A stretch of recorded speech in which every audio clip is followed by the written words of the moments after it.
Hello folks, how's everybody doing out there? So, a few weeks back I asked you all what you thought might be a good topic for the letter F in our history of software in three-letter acronyms. It came down to a pretty close thing between FAT, the file allocation table that operating systems use to manage how data is stored on disks, and FFT, the Fast Fourier Transform. And we're going to talk about hard drives when we get to K, so F is for FFT. So 3 questions. Who was Fourier? What did they transform, and why is doing it fast such a big deal? Okay, let's start with the easy one. Fourier is this guy, Joseph Fourier, a French mathematician and physicist who's been dead for nearly 200 years. After that, things get a lot more complicated. First, a quick refresher, in case any of you folks hasn't done trigonometry in a while. This is a sine wave. You take each point x, and you calculate the mathematical sine of x, and you plot that as y. It's a smooth, repeating, continuous curve. Now, a wave like this has 3 properties: frequency, amplitude, and phase. Frequency, how fast is it wobbling? Amplitude, how big are the wobbles? And phase, when do the wobbles happen? If you take a sine wave and you feed it into a loudspeaker, it sounds like this. It's the closest thing we've got to a pure musical tone. No distortion, no harmonics or overtones, just a single clear frequency. You change the frequency, the tone gets higher and lower. If you change the amplitude, the tone gets louder and softer. If you change the phase, nothing happens for now. Now, if we take a sine wave and we plot it as pixels, where the value of the sine function tells us the brightness of the pixel, we get this. The peaks are bright pixels and the troughs are dark pixels. Now, the thing about waves is you can combine them. If we take this sine wave and this sine wave and add them together, we get this curve. It still repeats. It's what mathematicians call a periodic function, but it's not a simple sine curve anymore. And we add a couple more, and we start getting something that doesn't look very sine wavy at all. It looks more like the teeth on a saw blade, which is why it's called a saw wave. And if we run it into a loudspeaker, it sounds like this. And if we plot it as a row of pixels, it looks like this. Joseph Fourier's great breakthrough was the discovery that any periodic function can be reproduced by adding together sine waves, and the set of sine waves that combine to produce the same output as a particular function is known as the Fourier series of that function. And the process of taking a continuous function and turning it into a set of sine waves is known as Fourier Analysis, which is brilliant if you have a continuous function. Problem is, computers suck at continuous functions. Reality is made of smooth curves and lines and gradients. The world of human experience is light and shade, color and sound, movement and music, but computers only deal in absolutes. True, false, on, off, 1, 0. If you mash those together fast enough, you can create the illusion of smooth curves and organic forms. An illusion so good that human eyes and ears genuinely can't tell the difference, but it's still just an illusion, a very, very convincing simulacra. On the other hand, one of the things that makes modern computers so useful and fun is just how good they are at capturing little snippets of reality, photos, videos, music. And out there in the real world, those things have an almost infinite amount of detail. The resolution and color depth and dynamic range of outside is effectively infinite. It might eventually run out, but that's really not your problem unless your job involves the Large Hadron Collider. So, to get reality into the computer, we've got to throw away most of it. The good news is, we humans can't see or hear most of it anyway. Our eyes are good for a very, very tiny little snippet of the electromagnetic spectrum. We can't see anything below infrared or above ultraviolet. And if you've got really good hearing, you can detect pressure waves in air from about 20 hertz up to about 20 kilohertz, and everything outside that doesn't matter. The process of crunching reality into digital bits is called sampling, and it comes down to 2 things: how often you take a sample and how detailed that sample is. Imagine you're looking at this view and you want to capture it in a computer. A really, really limited computer, 64 bits of memory.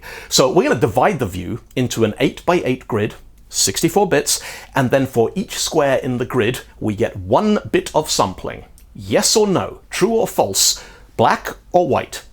For some kinds of images, this is actually enough to be meaningful. 8x8 1-bit pixels is enough to represent most letters of most alphabets, along with the sprite graphics on most early computer games. And if you had a camera pointed at the sky that you were just using to measure sunrise and sunset, you probably don't even need 8x8 pixels. 1 pixel, 1 bit. If it's 0, it's probably nighttime. If it's 1, it's probably daytime. But we're not exactly talking high fidelity here. Let's capture more detail. Instead of 8x8, we'll capture a 32x32 grid, 1024 data points, and instead of each data point being on or off, we'll capture 4 bits of data. 4 bits is enough to give us 16 shades of grey, and remember, computers count from 0, so we're going to look at each square in this sampling grid and say, hey, on a scale where 0 is black and 15 is white, how bright is this square? And we'll get a grayscale image. Crank it up a little further, 128 by 128 pixels and 8 bits. So now we're measuring the brightness of each pixel on a scale from 0 up to 255. Now we're capturing enough detail that we humans can look at a digitized photograph of the real world and learn something useful from it. The first webcam in history was the famous Trojan room coffee pot, created in 1991 by connecting a camera to an Acorn Archimedes computer, digitizing the input into a 128 by 128 pixel 8-bit grayscale image a few times every minute, and then making that image available over the network so that the folks working in the lab could see whether there was any coffee left in the pot. The first iteration wasn't actually a webcam because in 1991 web browsers couldn't show images yet, so it used proprietary software called Xcoffee until the image tag was added to the NCSA Mosaic browser in 1993 and the camera was connected to the World Wide Web. If you want to capture color, okay, well now we're not just measuring the brightness of each pixel, we're separately measuring the amount of red and green and blue. Or maybe we capture how bright the pixel is, and where that pixel is on a scale from blue to yellow, and where that pixel is on the red-green spectrum. There's actually a bunch of different color models, different ways to encode color information into a series of numbers. The point is, we are taking the smooth, messy, organic nature of reality, and we are reducing it to bits. And the more bits we capture, the less detail we're going to lose in the process. Digital audio works on the same principle. If you look at the back of a compact disc, you'll probably see written on it somewhere 44.1 kilohertz, 16-bit. That means that 44,100 times every second we're asking, how loud is it now? Give me the answer as a 16-bit number. That is sampling in a nutshell. Take a continuous analog signal, measure it at regular intervals, and turn the result into a stream of numbers. The problem is you end up with quite a big stream. The data on an audio CD is uncompressed because when audio CDs were invented, computers weren't nearly fast enough to decompress audio data fast enough to play it at the same time, and so it takes up very roughly 10 megabytes per minute. Photos are even bigger. Your phone probably has about a 24 megapixel camera in it, maybe more, and takes color photographs with 8 bits per channel per pixel, so that's 3 bytes per pixel times 24 million pixels, 72 megabytes of raw data for one photograph. You want to make a video? Now you do that 30 times per second. A 1-minute video clip is over 128 gigabytes uncompressed. But let's go back to our 32 by 32 grayscale image for a second. If we take one slice, one row of pixels from this image, well, that row of pixels is just a series of numbers. And we can plot those numbers as a curve. And now if you imagine that we just repeated that curve, now we have a continuous repeating line. So if we could find the mathematical function that draws that exact curve, we could replace the set of samples with the equivalent function, and then as Fourier demonstrated, we could replace the function with the set of sine waves, so all we'd need to know are the frequency, amplitude, and phase of each sine wave, and we could use that to recreate our original set of samples. The problem is figuring out the exact function that'll produce an arbitrary curve. That's hard, like really hard.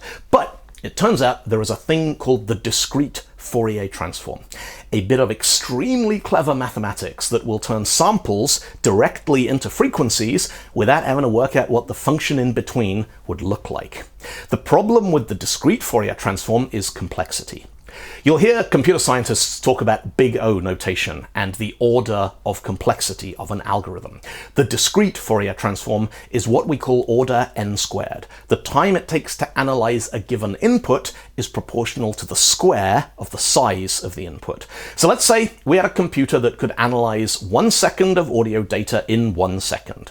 And obviously, this is all hypothetical because we're somewhere between 1805 and 1965 and computers aren't really invented yet. But if our hypothetical computer takes 1 second to analyze 1 second of input, 2 seconds of input will take 4 seconds, 2 squared, to analyze. 4 seconds of input, 16 seconds to analyze it. A minute of input will take an hour of input will take nearly 5 months. That's just not practical for any kind of real-world application. And so we get to the F in the title of the video, fast. Around 1965, two American mathematicians named John Tukey and James Cooley were working on ways of detecting nuclear tests. Set up a bunch of seismic activity sensors outside the borders of the country you don't trust, wait for them to detect some activity, and then analyze the samples looking for specific frequencies that would indicate the detonation of a nuclear device. But because you don't know what you're looking for until after you've found it, you've got to analyze every single reading from every single sensor, and the complexity of the discrete Fourier transform meant this wasn't feasible, given the amount of computing power available in the 1960s. Cooley and Tukey came up with a better way, a divide and conquer algorithm. Break the big problem down into a lot of small problems, solve the small problems, put the pieces back together. The complexity of their fast Fourier transform algorithm was order of n log n. Our hypothetical computer could now crunch 10 seconds of input in 10 seconds, a minute of input in just under 2 minutes, as compared to an hour for the discrete transform, and an hour of input in 200 hours compared to 150 days. So that's the fast Fourier transform, a way to take sampled data and turn it into a set of frequencies. If you want to know how it actually works, or what the equations or the code look like, hey, you're on YouTube, go look it up. Veritasium has a fantastic video about it. 3 Blue 1 Brown has another one. I'll stick links to those in the comments. But it turns out that this is just ridiculously useful in all kinds of applications. First, when you decompose sampled data into frequencies, you'll normally find out that most of the higher frequencies are only present in tiny, tiny proportions.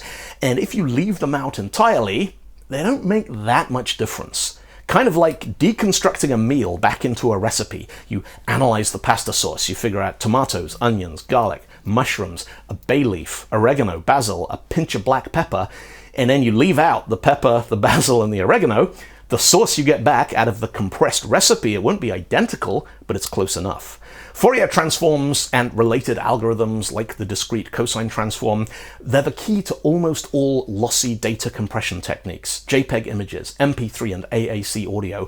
They're all based on breaking the original source data into chunks, analyzing the chunks to extract the frequencies, working out which frequencies aren't actually that important, and throwing them away. If you've ever used a digital guitar tuner, or the tuner built into something like GarageBand, that's probably a fast Fourier transform. Records that use auto-tune on the vocals, fast Fourier transform. Those awesome YouTube videos that flip songs from a minor into a major key,